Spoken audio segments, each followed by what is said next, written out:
Seperti yang kita sudah ketahui, di coordinator kita sudah bisa menggunakan library database ya. Di library database ini, alih-alih kita menggunakan query SQL seperti ini, kita sebenarnya sudah dimudahkan dengan yang namanya query builder. Artinya kita tidak perlu lagi menulis seperti ini, select all from bla bla bla where dan seterusnya. Itu sudah dibuatkan oleh coordinator dan kita hanya perlu mengakses nama-nama metodenya saja. Jadi, kita akan sederhanakan penulisan query ini. Alih-alih kita menggunakan this db query dalam kurung query SQL-nya, kita cukup panggil dengan perintah this db get. Nah, this db get ini akan membuatkan query SQL sama persis seperti yang sudah kita buat sebelumnya, tapi penulisannya lebih sederhana kan. This db get dalam kurung kita cukup masukkan nama tabelnya. Ini akan menghasilkan keluaran data yang sama persis, tidak ada pengaruhnya. Jadi kembali lagi ke selera, kamu mau pakai SQL silahkan, atau mau menggunakan query builder dari coordinator untuk membuat tampilannya lebih sederhana seperti ini silahkan juga. Kalau saya lebih prefer kamu sebaiknya menggunakan query builder untuk proses data yang lebih sederhana seperti ini, sehingga penulisannya lebih mudah dan dibacanya pun lebih enak. Sekarang kita akan mengambil detail satu data blog dan menampilkan di dalam detail artikel, ya, detail blog. Berarti kita harus membuat halaman detail ya. Kita buat metode public function detail dengan parameter, karena kita butuh memilih artikel mana yang akan kita tampilkan. Kita akan masukkan URL di sini. Nah, keluarannya nanti akan jadi seperti ini, index.php/blog/detail/ nama URL-nya, contohnya artikel strip pertama strip saya. Sampai sini masih kosong karena kita belum melakukan apa-apa di metode ini. Sekarang kita akan mengambil data satu baris blog dari database dengan URL yang sudah kita definisikan di dalam parameter. Berarti kita harus mempersiapkan satu variabel. Saya buat variabel data dengan index blog. Saya langsung binding di dalam variabel data ini karena nantinya akan kita kirim ke view secara langsung ya. Nah, kemudian kita isi dengan query dari database. Oh ya, berarti sebelumnya kita buat query dulu ya. Query sama dengan this db get blog. Nah, sampai sini kita akan mengambil semua data dari tabel blog. Karena kita hanya akan mengambil satu data saja, berarti kita harus menspesifikkan pemanggilan berdasarkan URL tertentu. Berarti kita harus menggunakan term SQL where kan. Sebelumnya kita akan menuliskan dengan SQL dulu supaya lebih familiar. Kita menggunakan this db query, kemudian kita masukkan select all from blog where, seperti itu kan ya. URL sama dengan URL-nya kita ambil dari variabel parameter URL. Sampai sini dia akan mendapatkan satu baris seharusnya. Dan kita akan passing ke dalam variabel data blog. Berarti di sini kita panggil query tanda panah row array. Kenapa berbeda? Sebelumnya kita menggunakan result array. Result array ini akan mengambil beberapa baris data ya dalam bentuk array dari database sesuai dengan query yang kita buat. Sedangkan bila kita hanya ingin mengambil satu data saja, alih-alih menggunakan result, kita akan menggunakan kata kunci atau metode row. Bila kamu ingin mengambil dalam bentuk objek, maka kamu tinggal panggil query tanda panah row seperti ini. Dan bila kamu ingin bentuknya array, maka kamu panggil metode row underscore array. Nah, bila kita lihat, saya akan print R dulu datanya. Nah, di sini ada error ya. Undefined property block db, artinya this db ini tidak dikenali karena kita belum meload library database-nya. Kita sudah meloadnya di dalam metode index, sehingga library ini hanya akan dapat digunakan di metode index. Sedangkan di metode detail kita belum meloadnya sehingga kita tidak dapat menggunakannya. Kamu dapat memanggil seperti ini, this load database, sehingga kita dapat menggunakan this db di dalam metode detail ini. Ya, muncul datanya. Bila kita lihat strukturnya, ada ID, title, content, URL, cover, date dalam satu baris saja. Ya, sehingga kita bisa langsung akses blog ID, blog title, dan seterusnya. Tapi sebelum itu, kita akan pindahkan di slot database ini ke dalam metode konstruktor. Bila seperti ini, artinya setiap kali kamu membutuhkan database atau library database di CI, kamu harus selalu meload di slot database kan. Bila kamu yakin kamu akan selalu menggunakan library database ini dimanapun, kamu dapat mendaftarkannya di dalam metode konstruktor. Saya akan membuat function construct. Kemudian saya akan panggil terlebih dahulu parent dari parent konstruktornya. Nah, jadi seperti itu ya, karena kita membuat kelas yang extend dari kelas atasnya, kelas induksnya, maka bila kita membuat konstruktor, kita harus selalu memanggil terlebih dahulu konstruktor dari kelas parentnya. Jadi intinya kita harus menulis function atau metode konstruktor seperti ini. Nah, barulah di bawahnya kita masukkan di slot database. Nah, bila kita meload library apapun, baik itu database atau library lain atau helper gitu ya, di dalam construct, maka kita tidak perlu lagi meload library tersebut di tempat yang lain, karena dia akan otomatis di load di awal, semuanya dapat kebagian. Seperti ini. Cukup panggil sekali di konstruktor, maka kita dapat menggunakan dimanapun. Oke. Sekarang kita kembali ke konteks pembahasan kita. Kita sudah punya data blog, dan sekarang kita akan menampilkan detail artikel ini atau detail blog ini di dalam view. Kita akan membuat file view baru dengan nama detail.php. Di detail ini kita akan menampilkan data detail blog. Berarti kita akan panggil this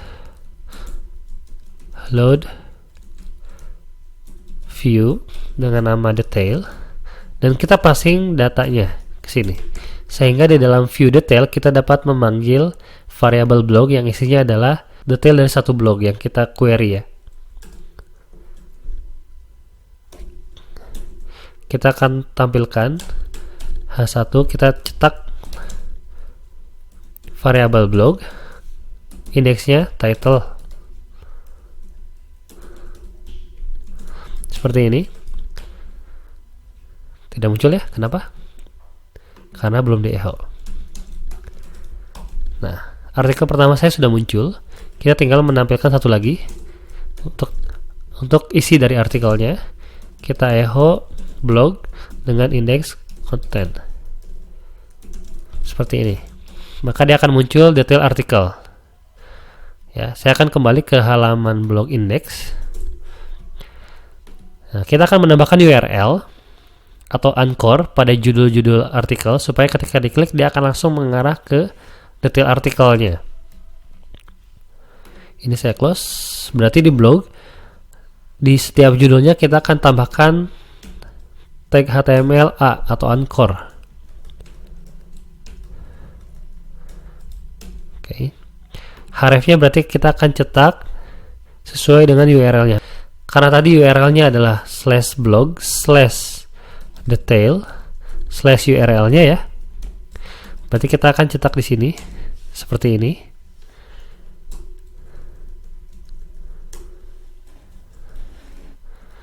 Saya akan rapikan tampilannya supaya lebih mudah dibaca. Oke, ini judulnya. Nah, artikel pertama saya ini sebagai URL dari blog akan kita ganti secara dinamis dengan mengambilnya dari blog variable. Nah, kita sudah mencetak blog title dan blog content. Sekarang kita akan mencetak blog URL dan mencetak di dalam URL-nya. Blog URL. Seperti ini, sehingga nanti URL-nya akan dinamis. Artikel pertama saya akan diarahkan ke detail artikel pertama saya, artikel kedua juga sama ke URL-nya, dan artikel ketiga ke URL-nya sendiri. Bila saya klik artikel pertama, maka seharusnya dia muncul artikel pertama saya ya, tapi di sini muncul error. Kenapa? Karena ternyata kita lihat URL-nya menjadi blog detail artikel, blognya 2 kali. Kenapa 2 kali? Padahal kita mencetaknya sekali di sini. Itu terjadi karena kita mengakses dari /blog.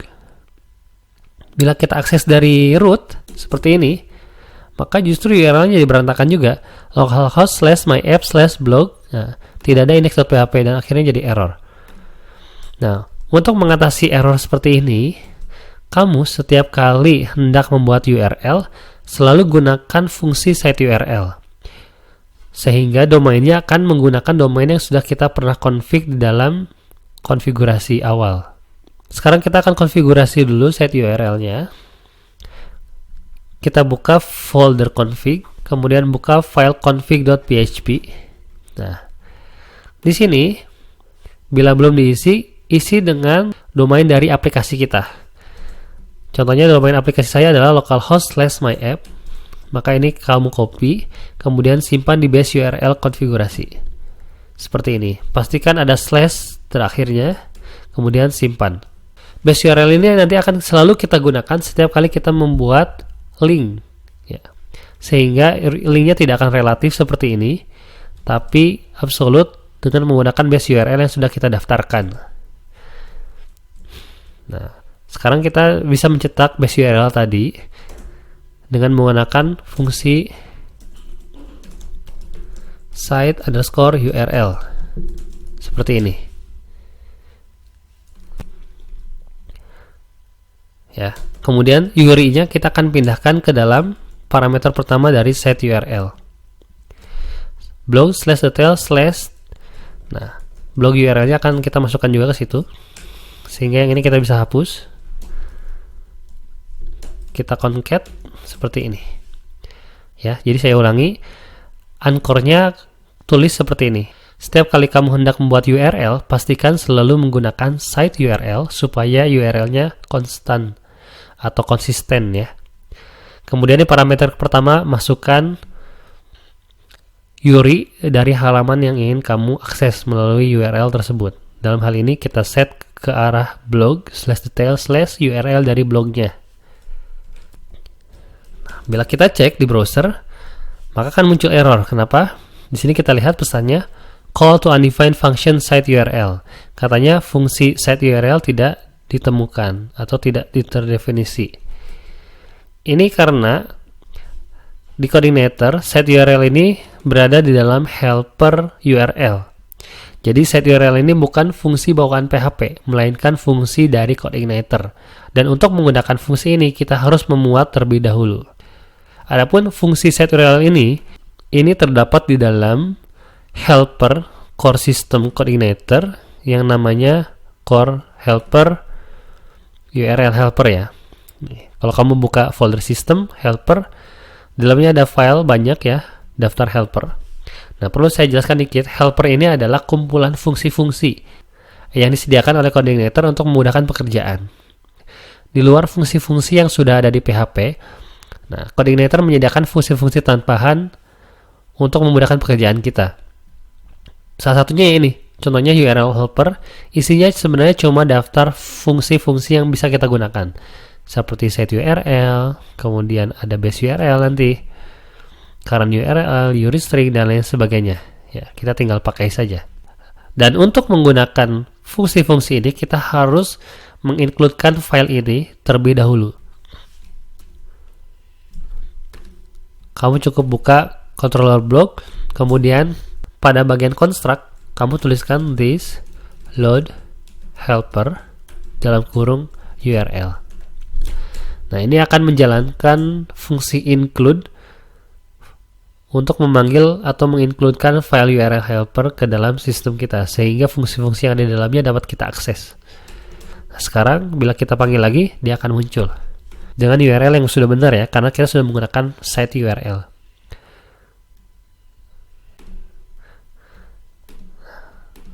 Oke, sudah sesuai dengan skenario kita. Nah, terakhir, kita akan mengganti query ini menjadi lebih sederhana dengan menggunakan query string dari coordinator. Alih-alih kita menggunakan query, dan sebenarnya boleh bebas, kamu boleh menggunakan seperti ini juga, tapi kita akan menyederhanakan penulisannya menggunakan query string. Kita akan menggunakan get, ya. Nah, alih-alih menggunakan thisDB query, kita akan gunakan thisDB get. Karena get ini hanya memerlukan nama tabel, kita masukkan nama tabelnya, blog. Tapi kita memerlukan where kan? Berarti sebelum this db get, kita panggil dulu this db where. Nah, where ini memerlukan dua parameter. Parameter pertama adalah kolomnya, nama kolomnya. Dalam hal ini kita ingin yang difilter adalah URL-nya. Kemudian parameter kedua kita isi dengan value dari filternya, yakni variabel URL. Nah, sehingga lebih sederhana kan penulisannya. Pertama kita tulis dulu where-nya. This db where, kita ingin select where berdasarkan URL dengan value URL yang sudah ada di parameter. Kemudian terakhir kita this db get dan simpan dalam query. Nah, this db query akan kita hapus saja.